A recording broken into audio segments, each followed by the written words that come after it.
Mana yang sering terjadi pemirsa setiap ajang Pilpres dan ini kemudian terjadi lagi ramai-ramai purnawirawan TNI dan juga Polri berikan dukungan untuk capres tertentu. Semuanya merata pemirsa, ada untuk Anies, Ganjar dan juga Prabowo. Pertanyaannya adalah ini fenomena apa? Apa kemudian efeknya? Apa benar-benar bisa mendongkrak suara pemirsa?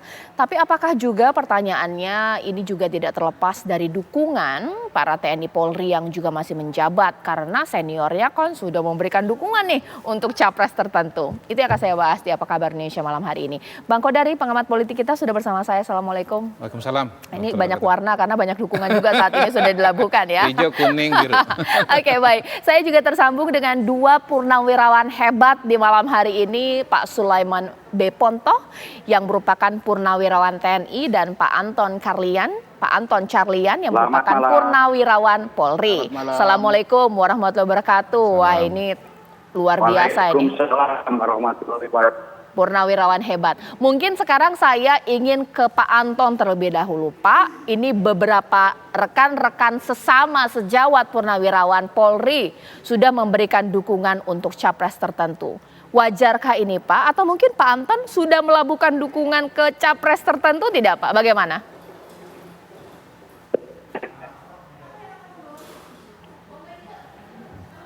Pak Anton, suaranya tidak terdengar. Boleh diulangi Pak. Seperti apa? Ya. Baik. Wah, Bapak, saya nanti ulang pertanyaannya ya Pak ya. Sedikit komunikasi kita sedikit terganggu. Saya ingin dengar utuh apa jawabannya Pak Anton, tapi mungkin saya ke Pak Sulaiman dulu. Sambil kita menunggu komunikasi saya ke Pak Anton. Kalau Pak Sulaiman gimana ya, Pak? Sudah punya apa preferensi, sudah mau mendukung ke arah mana atau sudah memutuskan atau seperti apa Pak? Pada saatnya kan harus putuskan juga. Iya, kalau sekarang udah ada belum? Kan itu. Kalau sekarang dalam hati dulu. Oke. Tapi ini fenomena yang wajar tidak sih Pak? Biasalah, kalau itu adalah fenomena yang wajar. Saya kira itu bukan merupakan hal yang luar biasa. Jadi berkumpullah para purnawirawan kan itu ada dua. Sekalian mereka bernostalgia bersama-sama berkumpul. Dan sekalian memperlihatkan sekarang kami dulu mendukung hanya dari belakang dulu dari satuan saja kan tidak bisa menggunakan hak pilih. Sekarang justru sudah mulai harus menggunakan hak pilih itu. Nah, keberadaan mereka ini diharapkan harapannya kan dapat mempengaruhi pemilih yang lain karena orang Indonesia itu masih paternalistik kan itu. Jadi suka ikut-ikutan. Itu aja saya kira. Oke, Pak Anton, komunikasi saya sudah bisa tersambung dengan baik tidak? Kalau Pak Anton bagaimana? Sudah punya pilihan atau seperti apa Pak Anton?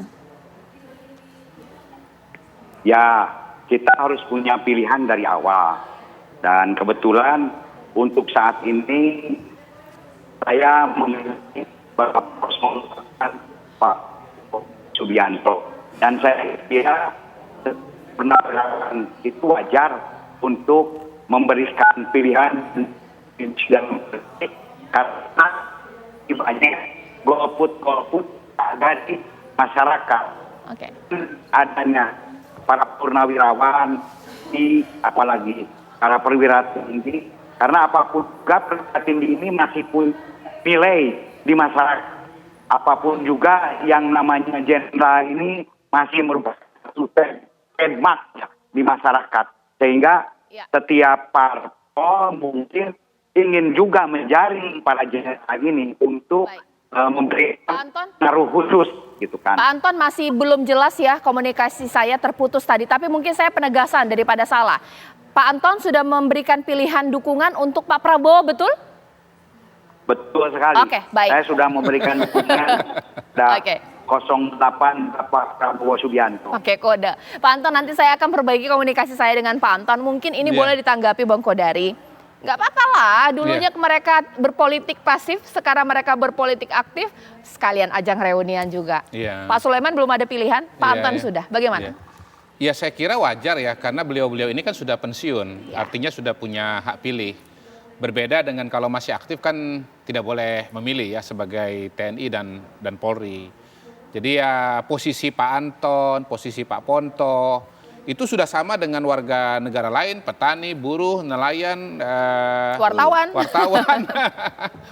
peneliti, dosen, Ya. yang udah bebas memilih begitu. Nah kebetulan mereka ini dulu berdinas dalam sebuah institusi yang memang punya seragam, yang punya esprit de corps yang kuat, dan karena itulah kemudian ya punya organisasi itu relatif terawat lah ya dibandingkan dengan mungkin organisasi-organisasi lainnya begitu.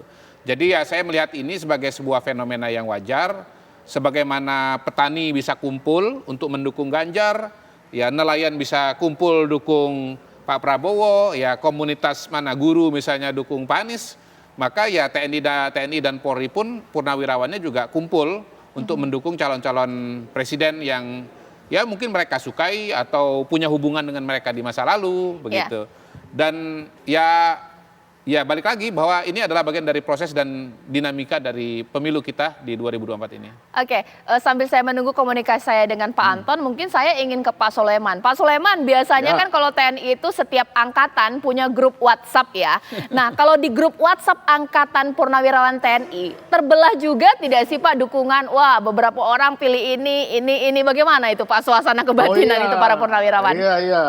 Terbelah juga, masing-masing punya pilihan sendiri. Terbelah juga. Oke. Terbelah tiga lah, sekarang kan terbelah tiga. Sama terbelah tiga. Jadi karena TNI ini kan sudah menjadi rakyat biasa. Jadi sudah berkelakuan seperti rakyat biasa, semua terbelah tiga sekarang, kan sama aja. Oke. Gitu. Tapi ada yang memobilisir tidak Pak? Karena kan tidak semua ya, misalnya angkatan Bapak sudah punya pilihan, tidak semua ya. Pasti ada juga yang memang masih belum nih, bagaimana? Ya ada saling mempengaruhi lah. Ada yang mengajak, ada itu sudah biasa. Kita dari dulu kan biasa sudah ada yang memimpin itu selalu sudah ada. Nah yang memimpin ini kan kalau dia sudah punya pilihan biasa, ayo ikut. Nah sekarang tinggal yang diajak mau ikut apa tidak kan itu aja. Oke. Pak Anton, kalau Pak Anton di angkatan atau satu liting dari Pak Anton juga terbelah tidak sih Pak dukungan? Kalau Pak Anton sudah ke Pak Prabowo, tapi yang lain ini mungkin juga ada ke Pak Ganjar, Pak Anies atau bagaimana Pak? Ya, macam-macam memang ada yang ke Pak Anies, ada juga yang ke Pak Ganjar. Tetapi kami mencoba bersikap untuk dewasa. Ini kan hanya pilihan 5 menit. Jangan sampai gara-gara pilihan 5 menit ini menghilangkan rasa persaudaraan, menghilangkan kemanusiaan, menghilangkan silaturahmi gitu kan. Jadi bagi kami itu ya santai-santai saja lah, tidak dijadikan tegang-tegangan gitu. Dan memang ya berbeda-beda pilihannya dan itu pun juga kami saling menghormati satu sama lain. Baik di angkatan maupun di kesatuan baik Polri, TNI. Namun saya lihat seperti kemarin di PPIR yang terbanyak adalah ke Pak Prabowo sampai ribuan. Kalau yang lain kan baru ratusan. Seperti di Jogja saja sampai 15.000 itu terkumpul baru Jogja, belum daerah-daerah lain. Okay. Jadi kalau kebanyakan TNI Polri sepertinya lebih banyak di kubu Bapak Prabowo gitu. Baik, nanti sesaat lagi akan saya tanya kepada purnawirawan yang hebat di malam hari ini yang bergabung, bahkan juga Bang Kodari. Nggak apa-apa, wajar pemirsa, ini fenomena yang biasa terjadi. Tapi bagaimana jika bahwa ketika purnawirawan ini sudah melabuhkan dukungan, ini nanti akan berefek kepada anak atau mantan anak buahnya yang saat ini menjabat pemirsa, atau juga pengaruh-pengaruh lainnya, karena mereka kan orang hebat, pengaruhnya dari Sabang sampai Merauke. Sesaat lagi.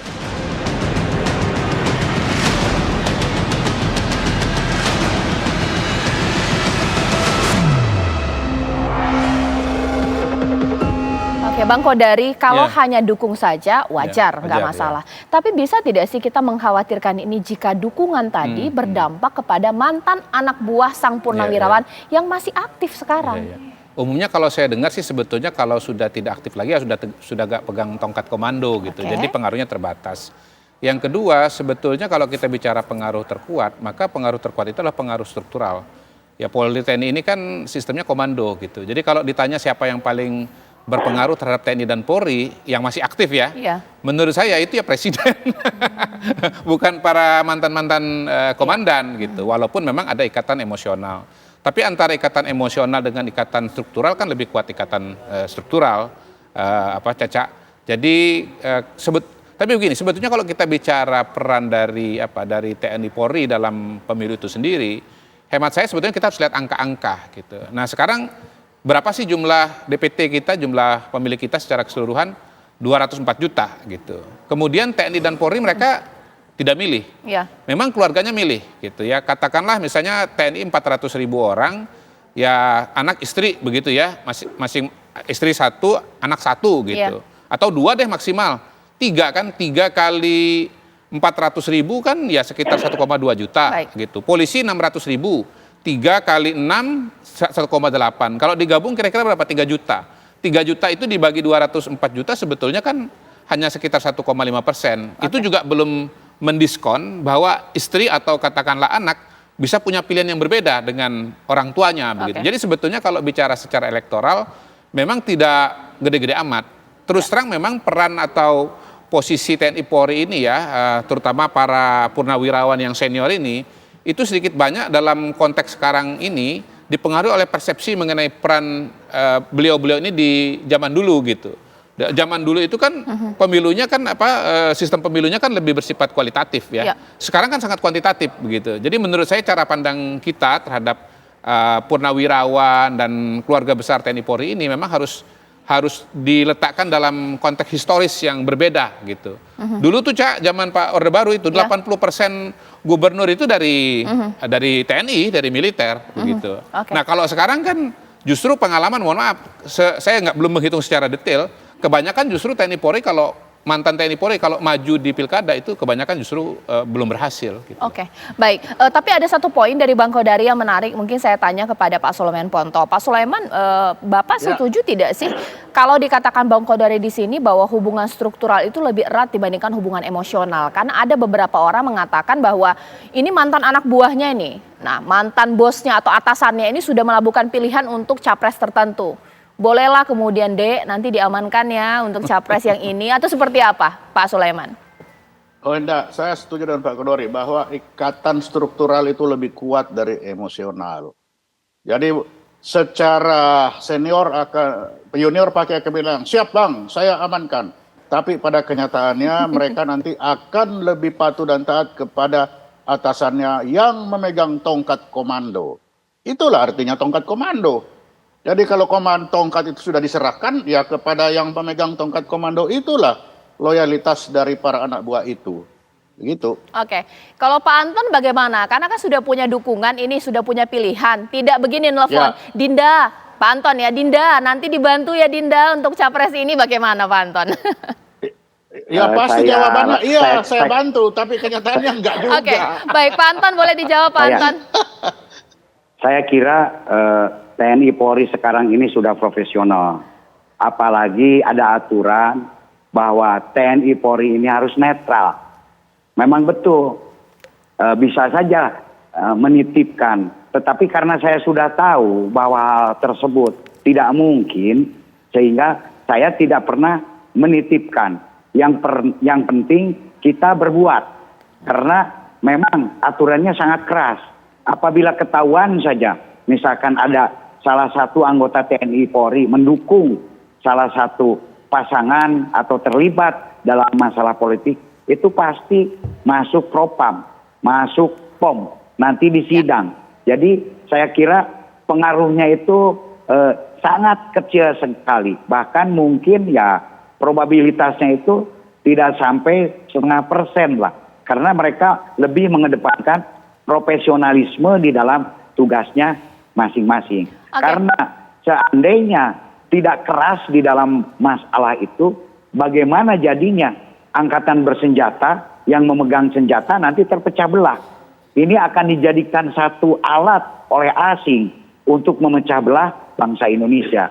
Sehingga di TNI Polri masalah dukungan politik yang aktif ini sangat-sangat keras sekali. Itu yang saya ketahui. Tidak peduli siapapun juga. Dari mulai Pati sampai kepada tingkat Tantama Bintara. Pasti akan ditindak kalau memang betul-betul terbukti mendukung salah satu partai atau calon. Baik, Pak Anton, kalau Pak Ya. Anton kan sudah punya pilihan Pak Prabowo. Pak Anton memberikan sumbangsi seperti apa ini dengan calon yang Bapak dukung ini? Selain secara pribadi ya, memobilisasi masyarakat kah atau seperti apa? Ya kebetulan saya dari semenjak remaja, saya ini salah seorang yang aktif di berbagai kegiatan sosial, budaya maupun nasionalis. Sekarang saja saya hampir lebih dari 120 ormas, LSM maupun komunitas yang ada di bawah bimbingan saya, baik sebagai Dewan Pembina maupun juga sebagai sebagai ketua, dan juga baik di bidang budaya, di bidang anti intoleran, nasionalisme maupun juga di bidang agamis. Sehingga di sini kontribusi saya tentu saja saya akan mencoba mengajak dengan dewasa, dengan memberikan pemahaman-pemahaman yang logis dan tidak memaksa juga. Karena jangan sampai politik ini dipaksakan. Ya. Karena kalau dipaksakan ini akan terjadi pecah belah. Baik. Jadi kita pun juga harus menghargai orang-orang yang memang berbeda pilihan. Baik. Jangan sampai gara-gara berbeda pilihan menghilangkan rasa persaudaraan, menghilangkan Baik, rasa Pak Anton. kemanusiaan, saling fitnah, Baik. saling jelekan, dan Baik. lain-lain. Dan alhamdulillah selama ini dari komunitas-komunitas saya yang bisa saya ajak ngopi, saya ajak ngobrol, hampir 90% bisa mengikuti saya. Baik, Dan Pak Anton. paham dengan apa yang saya sampaikan. Sehingga Baik, Pak mereka bisa jadi influencer saya, bisa jadi follower saya untuk Baik, Pak bisa Anton. mendukung Ya. calon yang saya dukung, yaitu Bapak Prabowo ditahan dulu Pak Subianto. Anton. Ya, mungkin sekarang saya Iya. ke Bang Kodari. Bang Kodari, kalau kita melihat 2014-2019 dukungan seperti ini kan Iya. juga ada. Iya. Seberapa mendongkrak suara tidak sih Iya. dukungan Purnawirawan ini? Ya balik lagi sebetulnya tidak mudah juga untuk mengukur itu ya. Pertama kan kalau TNI Polri-nya sendiri mereka tidak punya suara. Ya. Karena itu tidak dijadikan responden dalam survei. Dan kita nggak bisa ngukur nih. Secara pribadi sebetulnya TNI, anggota Polri itu pilihannya kemana gitu. Nah kalau sudah selesai itu masuk kategori pensiunan. Dan dia akhirnya bergabung dengan profesi-profesi yang lain. Nah, tapi kalau kita mau meneliti khusus pensiunan TNI Polri pun, itu juga sulit kalau pakai survei yang umum. Karena dia jumlah respondennya terlalu kecil ya. Tadi saya udah kasih ilustrasi angka-angka begitu ya. Jadi paling begini, Cak, kita pada hari ini cuma bisa mengatakan bahwa memang kandidat yang berlatar belakang militer misalnya, itu kemungkinan di antara purnawirawan TNI, itu bisa mendapatkan dukungan yang lebih dibandingkan yang kandidat yang bukan dari latar belakang militer. Tentu saja karena sisa-sisa esprit de corps, Ya. karena ikatan emosional begitu. Tadi kan kita bicara mengenai relasi antara kandidat dengan calon ya. Ini relasi ini kan bisa ada dua macam. Pertama lewat jalur yang TNI dan polisi aktif, dan itu sudah dikatakan tidak boleh kata Ya. Pak Anton. Akhirnya relasi yang bekerja itu adalah relasi langsung dengan Ya. sang calon. Misalnya kayak Pak Anton dengan Pak Prabowo, nanti Pak Ponto dengan siapa begitu. Ya kita bisa bicara bahwa di kalangan TNI khususnya Angkatan Darat misalnya, tentu ikatan emosionalnya mungkin lebih besar kepada Pak Prabowo begitu. Baik. Tetapi saya mau mengatakan juga begini juga, ini mungkin banyak yang nggak paham gitu ya, bahwa secara teori sebetulnya sejarah politik Indonesia itu membuat TNI dan Polri itu atau purnawirawan TNI dan purnawirawan Polri itu nggak bisa disejajarkan ininya pilihannya gitu. Nah karena Pak Harto itu dari Angkatan Darat dan peran Angkatan Darat begitu dominan pada masanya, dan bahkan waktu tahun 60-65 itu ada persepsi bahwa Angkatan Darat melawan Pak Harto, lalu Pak Harto Bung Karno melawan Bung Karno, maksud saya Bung Karno itu didukung oleh Angkatan Udara dan seterusnya. Sebetulnya ya Polri itu mungkin lebih kepada lebih kepada nasionalis Bung Karno, dan yang militer lebih kepada katakanlah ya calon dengan latar belakang militer gitu. Nah ini kan sebetulnya saling apa ya, yang satu dukung ke sini, yang satu dukung ke sini, akhirnya netral aja gitu loh sebetulnya. Ya, nanti saat lagi saya akan tanya kepada Pak Anton dan juga Pak Sulaiman, ini seberapa efektif menyumbang suara atau mendongkrak suara tidak sih ini dukungan dari para purnawirawan, apakah memang signifikan, mengingat ada partai politik yang sebenarnya juga mesin penggerak untuk suara Pilpres 2024. Sesaat lagi ya di Apa Kabar Indonesia Malam.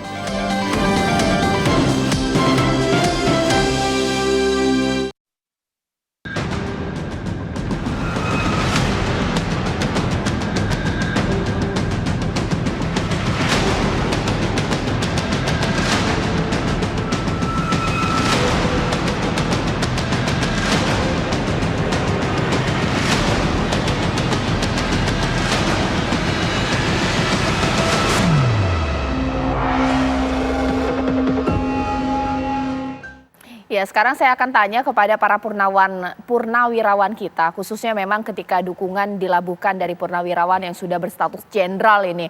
Wah, dianggap, wah ini luar biasa, pasti akan diikuti oleh masyarakat untuk memberikan pilihan yang sama. Seberapa efektif tidak sih Pak Sulaiman bahwa dukungan para purnawirawan ini juga nanti akan diikuti oleh masyarakat, keluarga TNI Polri, bagaimana Pak Sulaiman? Wah, jangankan di masyarakat luas, di rumah saya aja susah ngatur anak pilihan yang sama. Baik, Jadi, kenapa itu? Ya karena masyarakat sekarang sudah bisa berpikir sendiri, bisa menilai sendiri, sehingga mereka punya pilihan sendiri. Sehingga apa yang dibuat, ya memang betul kita itu mencoba bahwa sisa-sisa dari kehebatan para purnawirawan ini diharapkan bisa mempengaruhi masyarakat. Karena masyarakat Indonesia pada umumnya kan paternalistik, itu harapannya. Tapi kalau saya melihat dari fakta, melihat dari keluarga dari rumah saja, itu sepertinya kok sulit seperti itu. Kan sekarang pemilih itu pemilih milenial yang banyak. Jadi generasi Indonesia sekarang sepertinya sudah berubah. Kalau dari paternalistik, sekarang sudah mulai dengan pilihan sendiri. Tapi yang terjadi sekarang ini kan upaya. Ya pantaslah berupaya. Ini iseng-iseng berhadiah, dapat syukur, enggak apa-apa. Bagi purnawirawan juga senang.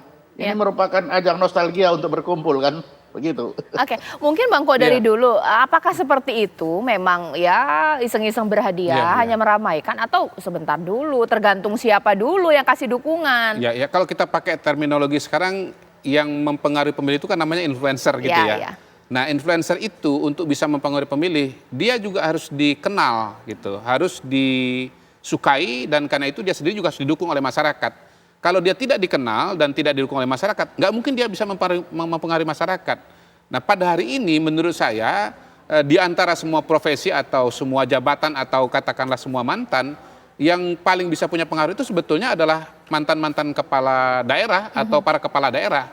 Karena apa? Karena memang mereka sudah dikenal oleh masyarakat di daerahnya, disukai, pernah dipilih dan bahkan menang gitu dan bahkan memimpin daerah tersebut begitu. Jadi kalau kita bicara ada asosiasi yang bisa punya pengaruh besar, itu sebetulnya mungkin asosiasi kepala daerah, Caca. Itulah organisasi yang orang-orangnya itu memang dikenal oleh masyarakat, disukai dan karena itu bisa punya pengaruh. Kalau pengalaman saya bukan hanya untuk Pilpres, bahkan untuk pileg pun yang namanya kepala daerah atau tokoh di daerah itu bisa mempengaruhi pilihan partai politik loh. Jadi ada partai-partai politik yang secara nasional itu dukungannya relatif kecil, tetapi di daerah tertentu dia bisa besar. Kenapa? Ya karena bupatinya, wali kotanya atau gubernurnya itu berasal dari partai tertentu begitu loh.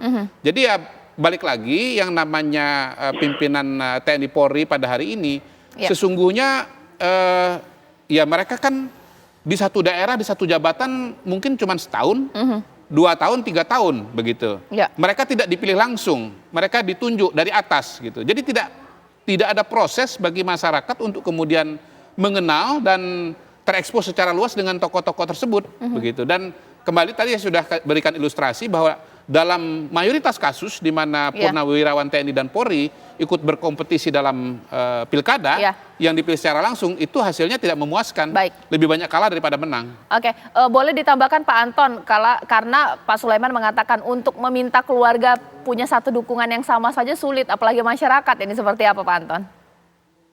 Kalau saya mungkin punya pendapat yang agak berbeda karena masyarakat Indonesia ini ternyata masih bangga, masih mencintai TNI Polri, sekalipun sudah purnawirawan.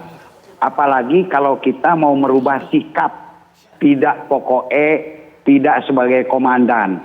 Dari mulai tingkat RW sampai tingkat kabupaten, pasti ada tokoh-tokoh masyarakat yang memang lahir dari TNI dan Polri.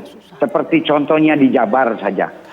Mang Ihin atau Pak Solihin GP itu sampai sekarang jadi salah satu tokoh legendaris. Yang penting kita setelah purnawirawan ini mau berbaur. Apalagi kalau kita sebagai purnawirawan ini mau berjuang untuk partai ataupun juga untuk calon.